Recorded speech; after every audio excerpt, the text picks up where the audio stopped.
It is finally time for me to make my leaf mode enclosure. I did pick up some of this 16 gauge welded wiring, and it comes in the black vinyl.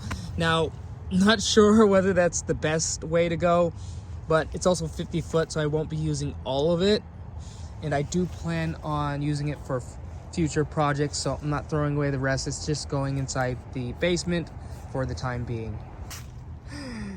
Just look how many leaves there are. Oh my goodness. I collected all of these. Whoop, almost slipped. I forgot that it's so deep that you just fall right in. So, look how deep it is. So this area of the garden, I have not really gotten to work on, but I do have plans to get it fixed up. So for now, we will be using this area for the leaf mode project. I did put in some T-posts as well. If you can see these here, these green poles, these are T-posts. You can get them from your local hardware store.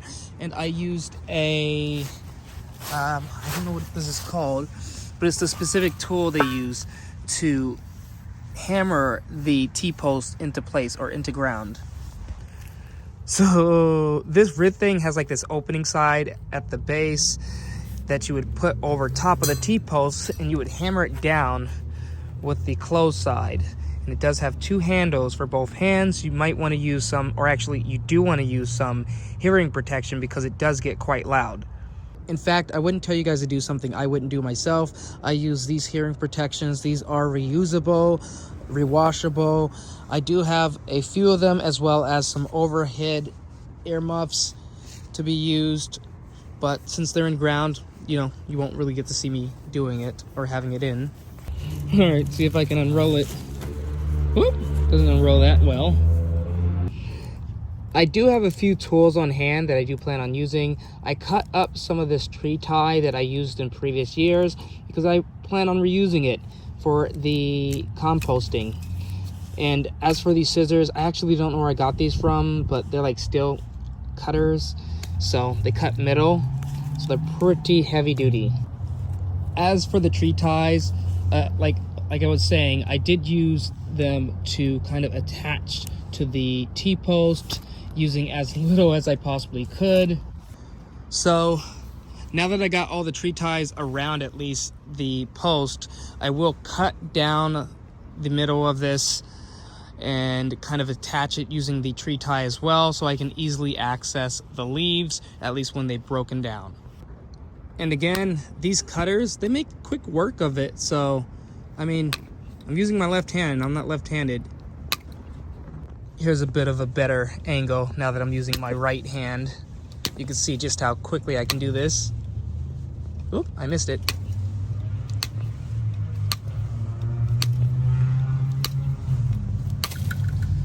All right, nice and neat.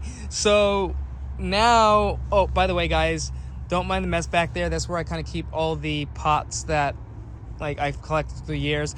I do end up giving them away to people who do wish to use them for projects and for things like nurseries. And I just don't plan on throwing them out or throwing them away unless it's giveaway for use. But anyhow, trying to get these leaves inside there. And since I don't have my tripod, it's going to be difficult to record me doing it. Okay, so I spent a lot of time raking the leaves into bins. I also used my mower for a bit to kind of grind down some of the leaves, just not all, but some of them. And then I pushed them into the bin using my foot, which, I mean, it got the job done. And if you can see here, here's the massive collection of leaves we've gotten so far. It's not nowhere near the top. And I can tell you guys that I didn't get these leaves from my garden. I actually got them from the alleyway, which is all just gravel. And it collected a massive amount of leaves, you know, and usually the city comes by and removes all those leaves. I'd rather just keep them myself. I did put my mower through the ringer with all these leaves. And you can see here what happens to the leaves when they're mowed up. They become so fine, and I believe they break down a lot easier, you know.